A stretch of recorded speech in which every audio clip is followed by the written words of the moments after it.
I'm Howie Silberger, your political hitman, right here on Israel News Talk Radio. Welcome to the program. The program is live, which means that you could call in. Numbers to call in North America 301 768 4841. In Israel, the number is 0265 00151.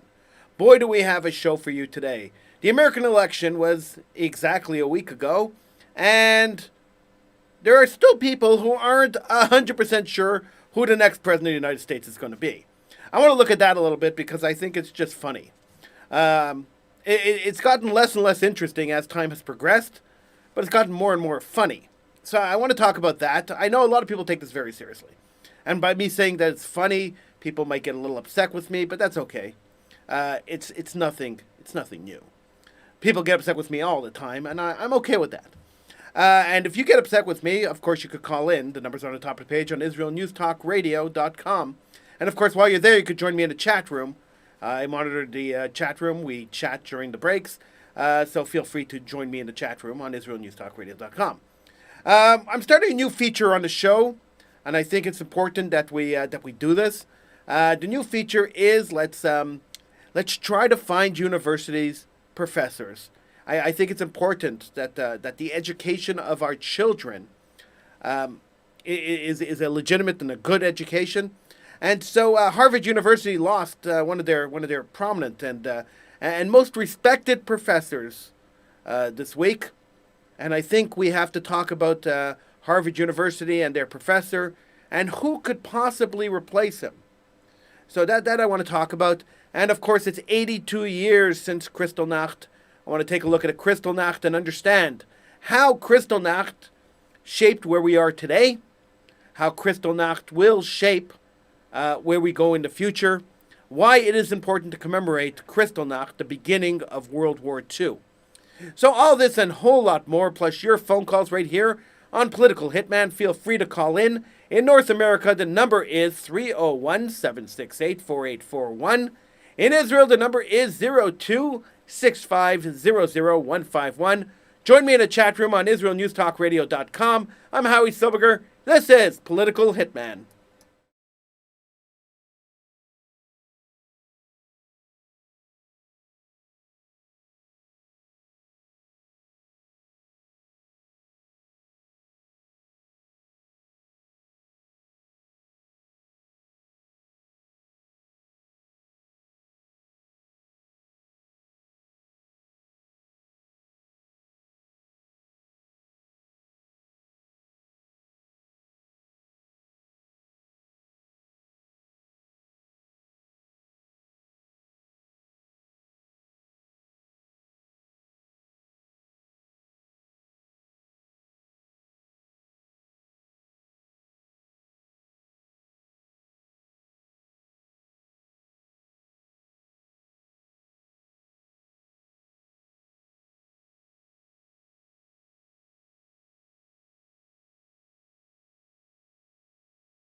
I'm Howie Silberger, your political hitman right here on Israel News Talk Radio. Feel free to get in on the conversation, join the conversation by calling in. The numbers in North America, 301-768-4841. In Israel, the number is 0265000151. You could join me in the chat room on IsraelNewsTalkRadio.com, where the conversation is always happening and always interesting. So join me in the chat room on IsraelNewsTalkRadio.com.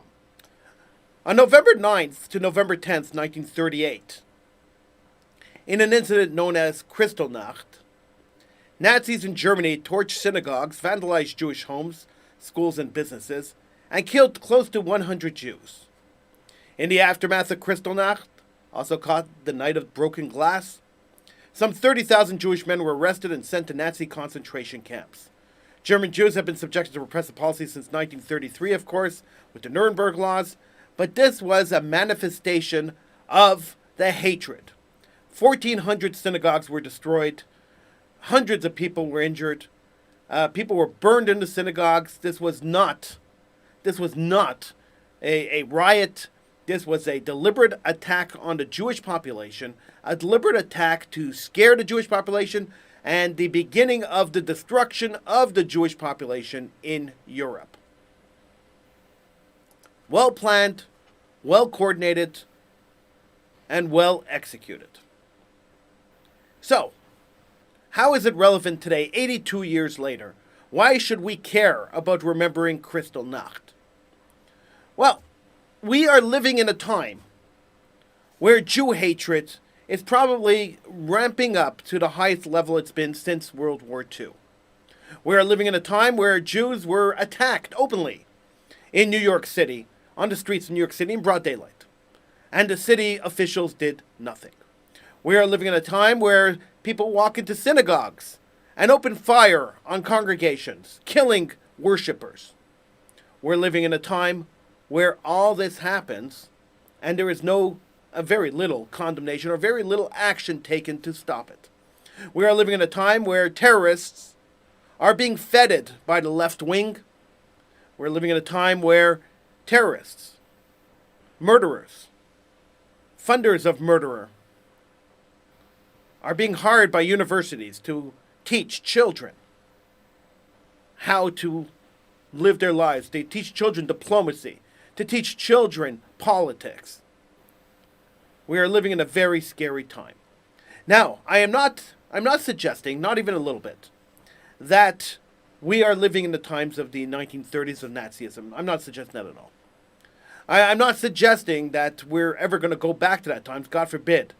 Any society should allow themselves to degrade to the point where part of the population feels that it's okay to murder another part of the population. God forbid that should ever happen again. We've seen that story. We've watched that movie. We never want to see that again. So, God forbid, any society should degrade to that point. But we're also seeing a rise in Jew hatred. We're also seeing a rise in anti-Jewish rhetoric. We're also seeing a rise and a popularity of people who don't like Jews and who are open about it. We see the governor of New York State, Mr. Andrew Cuomo, who unshamefully, he wasn't shamed about this at all, started a blood libel against the Orthodox Jewish community in New York, claiming that they were the foremost spreaders of COVID. When he was talking at a press conference, he showed pictures of Orthodox Jews praying when he was talking about the spread of the COVID virus. This, of course, led to attacks on the Jewish community in New York. Now, Jewish community in New York has been attacked for over a year. They've been under attack for over a year.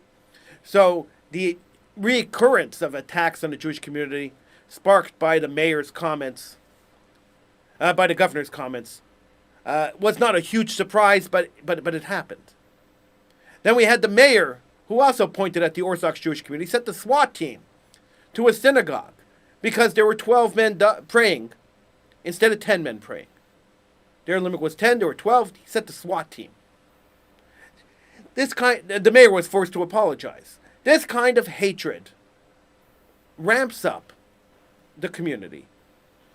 and leads to events like Kristallnacht. Kristallnacht didn't start with a riot. It didn't start with people breaking windows and destroying Jewish businesses and arresting and beating up Jews and killing people. It didn't start with that. It started with words. It started with ideas being expressed. It started with people in authority convincing the population that one element of their society was less than the other elements of the society. And that because one element was less than everybody else, it was appropriate, not only appropriate, but mandatory, that that element of society be removed from the general society. This is why there were no protests at all, very little in protests, when the Jews, after Kristallnacht, were moved from their homes and from their neighborhoods into ghettos, so that they could congregate in ghettos and catch diseases and die. That's why there was very little protest when the Jews were taken from the ghettos, put onto trains, and shipped off to death camps, and put into ovens and put into gas chambers. Very little protest from the German people, very little protest from the Polish people at the time, very little protest from anybody. Of course, now I know I'm going to get emails saying there were people who were fighting the Nazis all over the place. Yes, of course, there's always exceptions to the rule. But the vast majority of the population did cooperate with the Nazis.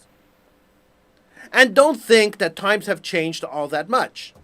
Don't think that if a charismatic leader takes power and a charismatic leader convinces the population that the Jewish community, it's always the Jewish community, we're always the scapegoats, and convinces that the Jewish community is not worthy of living amongst the regular community,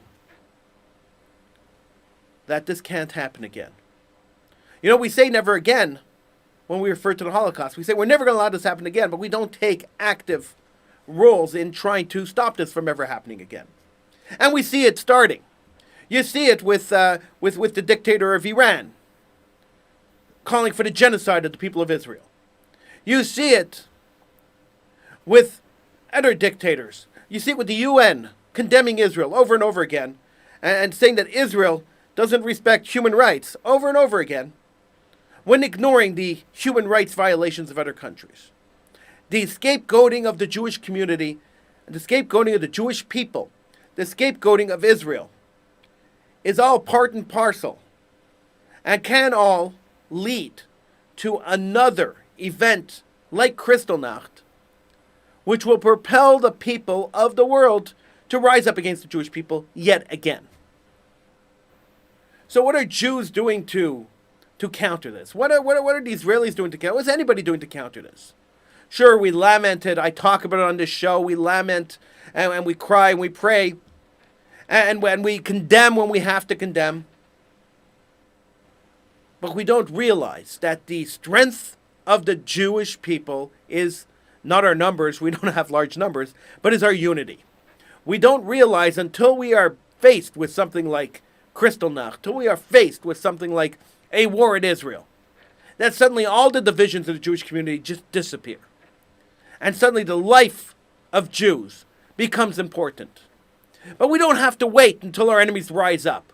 We don't have to wait until our enemies get up and say, we're going to kill you, before we could unify. We don't have to wait to be unified. Why do we have to wait till the gun is at our head to be in a unified nation? I think we should start now.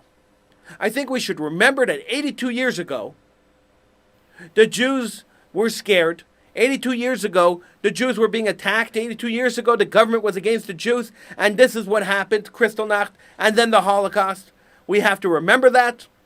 We have to ensure that it never happens again. And by ensuring it never happens again, means that we have to actively work so it never happens again. We can't be passive. And I think the Jews have been passive until now.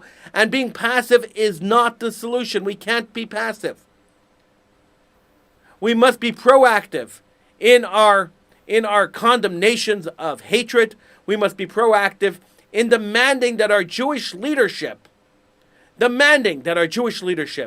do something to counter the scourge of anti-Jewism that we are seeing around the world today. Our leadership has failed us in the past, our leadership is currently failing us, and we must continue to insist that our leadership step up to the plate and take this on head first. Regardless of how it looks politically, regardless of how anybody thinks about us, doesn't matter. The sanctity of the Jewish community, the safety of the Jewish community depends on it. And once our leadership steps up, and our leadership must be more than just the people who donate money. Our leadership must be people who care about the community. Donating money doesn't show you care about the community. It shows that you care about having your name on a plaque. The people who care about the community should be the leaders, and the leaders should rise up and fight the Jew haters. This is what we need. This is what the Jewish community needs, the world Jewish community needs. And this is what we're not getting from the current leadership of the Jewish community. I'm Howie Silberger, this is Political Hitman. Join me in the chat room on IsraelNewsTalkRadio.com. Feel free to call in. The numbers to call in North America, 301-768-4841.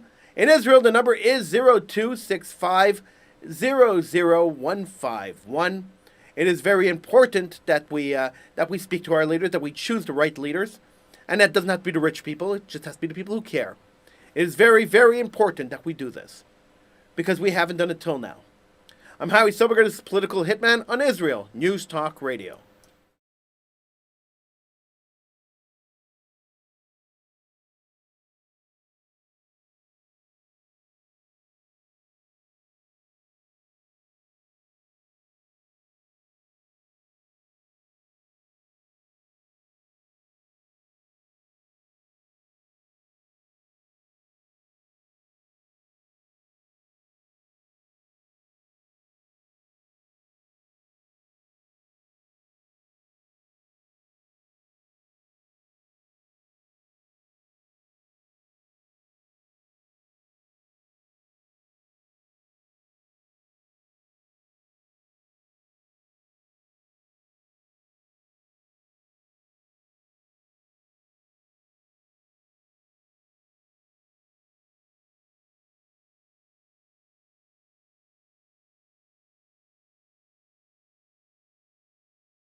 I'm Howie Silberger, your political hitman, right here on Israel News Talk Radio. Feel free to get in on the conversation. Numbers to call in North America, 301-768-4841. In Israel, the number is 0265-00151. You could join me in the chat room on IsraelNewsTalkRadio.com, where the talk is always good, the chat is always fun. Join me in the chat room there. When the Jews left Egypt, the Egyptians chased them. Moses leads them out of Egypt. They get to the Sea of Reeds. Moses then parts the Sea of Reeds, and when the Egyptians pass through, the water closes in on them, killing them all. Now the Jews who have made it to the other side, alive, realize the miracle and start celebrating the death of their enemies.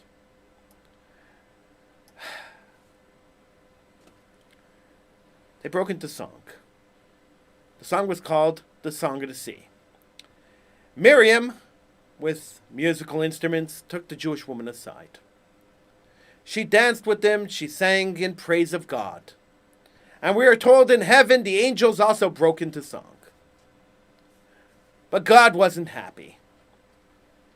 He chastised the angels. He said, "How could you sing when my people are dying?"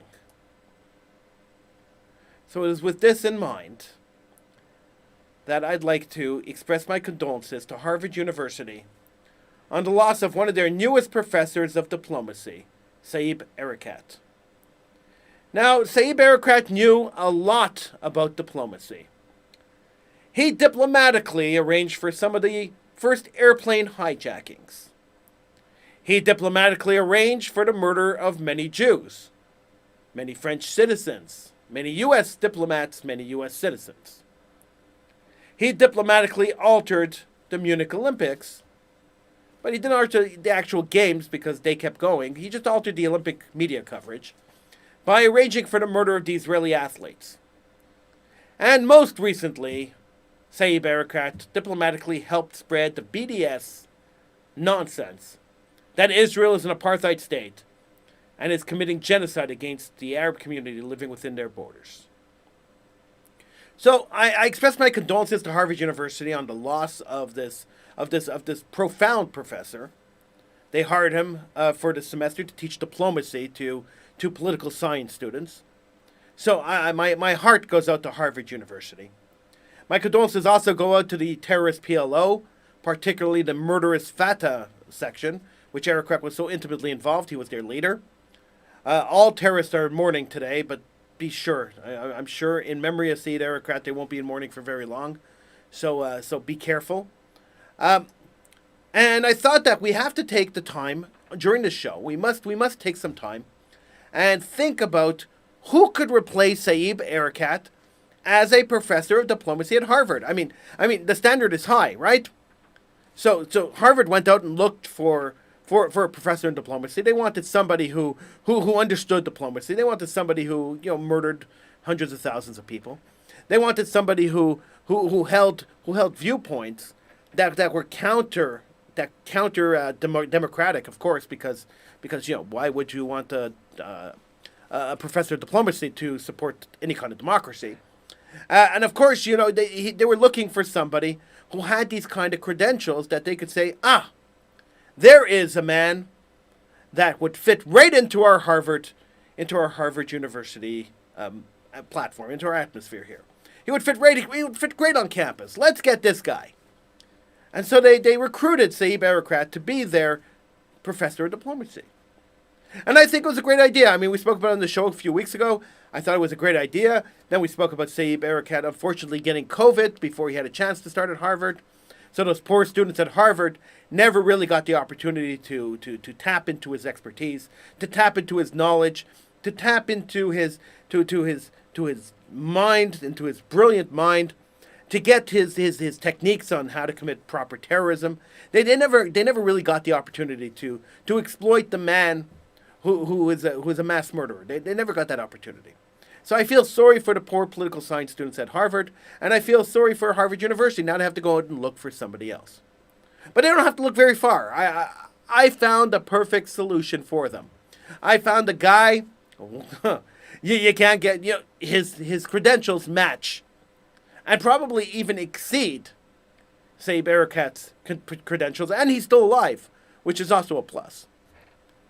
So, I mean, he almost died, so he even has an assassination attempt that he could talk about. So he's like the perfect guy. And I think that Harvard University, and I think we should send a recording of the show to Harvard University, because I think Harvard University should really, really, really think hard about hiring this replacement for Saeb Erekat. Now, the semester has just begun. It's began in September. We're only in November. So it's not so difficult to throw in a substitute lecturer. And I think that Hassan Nasrallah, the leader of Hezbollah, would be the perfect replacement for Saeb Erekat. I think Hassan Nasrallah is the perfect guy. He fits. He check marks. If you have your clipboard on you, And you look at the criteria, he check marks every criteria. Active terrorist, yes. Active diplomat, well, he is the leader of Hezbollah, one of the largest terror groups in the world. So he is an active diplomat. I mean, for Hezbollah, he's their chief diplomat. You ever see him speak? I mean, he's a great orator. He gets up and he yells about killing Jews and killing Christians. He is extremely good at expressing himself. So I'm sure the kids of Harvard, the people at Harvard who are studying political science, will get a lot from his extensive vocabulary on how to express his hatred towards people and how to express his desire to commit genocide and to murder people. So he fits that category. Well, mass murderer was one of the categories, so yes, Nasrallah fits the mass murder category. So he fits all the check marks in Harvard University's criteria for a professor of diplomacy. So the loss of Saeed Erekat doesn't have to hurt Harvard University all that much. And I think it's important that we encourage Harvard. We should send them emails and encourage Harvard to hire Hassan Nasrallah to replace Saeed Erekat, because it is important for young people who are going to be the leaders of the future, young people going to Harvard who are going to be the future politicians, the future American senators, the future American Congress people, the future presidents of the United States of America. It is important for them to be exposed and for them to learn all the lessons they can learn from mass murdering terrorists. So send Harvard University an email and tell them, express your condolences, because we've got to be nice. They just lost their professor of diplomacy. We have to be nice. Send them emails telling them how upset you are that Saeed Erekat has died, how upset you are that they're now minus a lecturer in diplomacy, a professor of diplomacy, and how you feel that perhaps you could suggest a replacement. You're just trying to help them out. So feel free to send them an email, because I think it's important that we that we do this, that we encourage Harvard to keep up to their high standards when they hire their professional staff. I think it's as important. Their teaching staff has to be to the highest caliber. And I think they actually was a misstep when they originally hired Erekat. I think it was a misstep, because I think they should have gone to Nasrallah first. Erekat should have been the second choice. And maybe he was. It is quite possible. I don't know. It is quite possible. And maybe somebody out there knows, so you could call in 301-768-4841 or 02-650-0151. Maybe somebody out there knows. Maybe Nasrallah actually rejected the job before they hired Erekat. So I don't know if he was offered the job first. I'm not sure. But I'm sure if we send an email to Harvard and we ask them, they'll be more than happy to tell us that, that's a great suggestion. I'm sure you'll get back an email from them saying, that's an excellent suggestion. But we've already asked him and he's already said no. Then we'll know that, okay, so then who would the third choice be? And my third choice would be Hanan Ashrawi, of course, because she supports all the same things that these guys support: the murder of Jews. She supports the terrorist attacks on innocent men, women, and children. She supports the hijacking of airplanes and cruise ships. So she would be the next one that they should hire. And then after her, I would go with Mahmoud Abbas. Mahmoud Abbas, the leader of the PLO. The reason I didn't choose him first was because he still has to leave. Someone still has to organize the terror in the Middle East. If he's living in Boston, he can't organize terror in the Middle East. So we really gotta be careful about who we send there. I would have gone with Mahmoud Abbas. He has a PhD, and his topic of his PhD, his thesis, was all about how the Holocaust never happened. So maybe Abbas fits even more check marks for Harvard University. These institutes used to be institutes of higher learning. These institutes used to be respected Ivy League schools that everybody wanted to go to. They want to get a degree from, because you knew you got a degree from Harvard, that you could do whatever you want. These schools have descended into the sewers of morality, the sewers of our societal system. It is very unfortunate that people still pay $60,000, $70,000, $80,000, $100,000 a semester to go to these institutes that decide that people like Saeed Erekat are legitimate people to bring in to be professors on the university campus. It is quite disturbing. if you ask me, that the university feels that young people should be exposed to terrorists and mass murderers before they finish their education, and people getting into politics should be exposed to this kind of radical politics. It is absolutely disgusting. It is absolutely revolting, and I think we should send emails to Harvard encouraging to hire Nasrallah. I'm Howie Silverger. This is Political Hitman right here on Israel News Talk Radio. Feel free to call in North America, 301-768-4841. In Israel, 0265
I'm Howie Silberger, your political hitman, right here on Israel News Talk Radio. Feel free to join in the conversation. Give me a call. In North America, the number is 301-768-4841. In Israel, the number is 0265 So, nearly exactly a week ago, America went to the polls. It was an election like no other election. An election during COVID. The COVID election resulted in many states in the United States of America sending their citizens ballots by mail and asking them to return the ballots by mail instead of coming in person, ostensibly to stop them from spreading COVID by standing in line waiting to vote. Now I'm going to go off on a little bit of a tangent here because it doesn't make any sense to me. I don't understand how Americans could go to Walmart and stand in line at Walmart, or they could go to a supermarket and stand in line at a supermarket, and that doesn't spread COVID, or they could gather in the streets and celebrate the defeat of Donald Trump, and that doesn't spread COVID, but there was too dangerous for them to go to a polling station to put a ballot in the polling box. Doesn't make sense to me, but that is what happened. And because people are home for COVID, businesses are shut down in a lot of states, and people are home for COVID, they had the highest turnout for any American election in history. Today, a little over a week after it happened, ballots are still being counted. Not all ballots from that election have been counted yet. But a winner was declared by the media. The media declared Joe Biden the President of the United States. There are still 4 states in the United States of America that have not been called for either side. The results are too close to call, and there must be recounts in 4 states. So 4 states do not have conclusive results of who won the presidential election. If that is the case, and there are 4 states that do not have conclusive results, and the election process is still happening, I believe, and I've said this before and I'm going to say it again, I believe it was premature for the media to call a winner for the presidency. I think it was premature. I think that they should have waited, as they said they were going to, but then chose not to. I think the Democrats should have waited until all the votes were counted. That's what we heard last week. Before the Democrats unilaterally decided to declare Joe Biden the winner, all we heard last week was, we must wait until every vote is counted. We must wait before we do anything. We must wait for all the votes to be counted. But the Democrats, as usual, changed the story later on in the week. So early in the week, we must wait for every vote to be counted. Later in the week, they were like, okay, we've had enough. We've waited long enough. It's time to declare Joe Biden the winner. Well, wait. It's a democracy. And in democracy, every vote counts. And it's not a landslide. So, normally when you have a landslide and when it's lopsided results, you could say, okay, one side won, one side didn't win. It's obvious that we could declare this guy president. But when you have 3 states, and those 3 states have enough electoral college votes to shift the winning side from one side to the other, maybe it's a little more prudent to wait for all the votes to be counted. Now, if all the votes are counted, it might not change the results that have been announced already. In fact, it probably won't change the results that were announced already. But wouldn't it be more democratic to wait? Wouldn't it be more democratic to say, all right, now that all the votes are counted, now we could call these states that are no longer in flux, no longer in question. Now we could call them and say, okay, there is a clear majority of people who voted in these states for whichever presidential candidate they voted for. Now we could clearly define that this guy won, so you make that announcement. Wouldn't that make more sense? Rather than the fighting and the lawsuits and the arguments that are going on now. And then the second question is, now if you're on social media, and 98% of the civilized world is on social media, so if you're on social media and you're arguing with your friends and family about politics, and you're getting upset, and you block your brother, and you insult your mother, and you tell your best friend he's full of it, and you guys stop talking to each other, don't you think that's a little bit of overkill? Don't you think that maybe we should tone down the rhetoric just a little bit? I know people get invested in their politics. I understand that people care about who the prime minister is and who the president is. We saw it in Israel when the Prime Minister Netanyahu and Benny Gantz had 3 elections. We saw the heated debates and the people killing each other and not literally killing each other, but killing each other with words, and then friends not talking to each other. We saw all this happen already. Now we're seeing it happen in the United States. Don't you think it's time that we understood that the differences between a liberal government and a conservative government, a government that leans more towards the liberal side and a government that leans more towards the conservative side. The difference is basically in the economic policies. Isn't it time that we understood that 4 years of one president and then 4 years of another president, not much is going to change in the United States of America? Not much has changed since Donald Trump took. I mean, some things changed for the better. There were a few things that changed for the worse, like every president. But there weren't any major drastic changes that you could point at and say, oh my gosh, look what he did. He destroyed the fabric of America. So don't you think we should tone the rhetoric down? Why is it toned up this much anyway? Well, there's a simple reason why it's toned up that much. The media tones it up because the media's job is to get people to watch them. The media's job is to get people to read their newspapers. The media's job is to get people to listen to their radio shows. So the only way to do that is to ramp up the controversy, is to have a villain and a clear villain, a clear winner, a clear hero. So you pit one against the other, and you let the people you let the people fight it out. The more you pit one against the other, the more people are watching your media. So CNN will take Joe Biden's side, Fox News will take Donald Trump's side, let's say.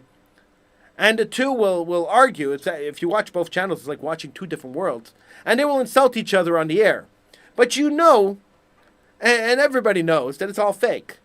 Everybody knows that it's all contrived. Everyone knows that it's only there to make them money. That the media moguls, the people who own these stations, talk to each other and figure out strategies on how each of them could make money and split the market and make money. This is what it's all about. The more eyeballs that watch these shows, the more money these shows can make on advertising. The more money they make on advertising, the more money the people who own the stations make. And the American people and the people of the world who fight and argue and get upset and break up lifelong friendships and break up families and divorce their husbands and divorce their wives because they disagreed with them politically, because they supported Donald Trump or they supported Joe Biden. All these people are pawns in the corporate media's quest to make as much money as possible. And you play into it every single time. People play into it all the time. They are pawns. They are using you as pawns in a chess game so they could come out the winners, and they could come out the people who control the world, who control the message of the world, who control the power in the world, who have power over the politicians because they control the information given to the public. People who control the information hold an immense power. Having a platform that speaks to millions of people is tremendously powerful, because everything you say in general on television is believed by the public. So, next time you turn on CNN, next time you turn on Fox News, next time you read the New York Times or the Boston Globe or the or any of the newspapers, next time you see somebody, one of the media's telling you that this person is horrible and that you shouldn't support some politician, keep in mind that you're being used. Next time your friend, your family member, or somebody you love tries to argue with you about politics, say to them, I could argue politics with you, I could talk about politics all day, but I still love you. I still want to be your friend. We could disagree and we could still be friends. There is no reason why you can't be friends with somebody you disagree with. I have plenty of friends that don't agree with me politically. Plenty of them. You know, we could argue politics, and sometimes I bring them onto the show and we argue politics, and then afterwards we'll go out for pizza. Why? Because friendship shouldn't be interfered by politics. Politics is politics. You know, my opinion on politics and your opinion on politics isn't going to change anything in the world. We're not going to change anything. We're just going to get each other upset. And then, at the end of the day, we might break up a friendship or two. We might break up a family or two because we take it too seriously. So, look at the ridiculousness of what's going on in the American elections. Look at the ridiculousness of what's happening with the lawsuits and the ridiculousness of what's happening with the counting, and remember that the ludicrousy of what's going on is the definition of politics, and that we shouldn't take it very seriously, and that we should, of course, we should do our civic duties and go and vote. Of course, we should vote for the most qualified candidate out there. But at the end of the day, what we should do is take a deep breath and realize that the sun will still come up tomorrow, regardless of which candidate wins. The sun will still come up tomorrow, regardless of who is declared president and who is inaugurated on January 20th. The sun will still come up the next day, and life will still go on. And that's what we should keep in mind. I'm Howie Silvergard's Political Hitman. I'll see you next week.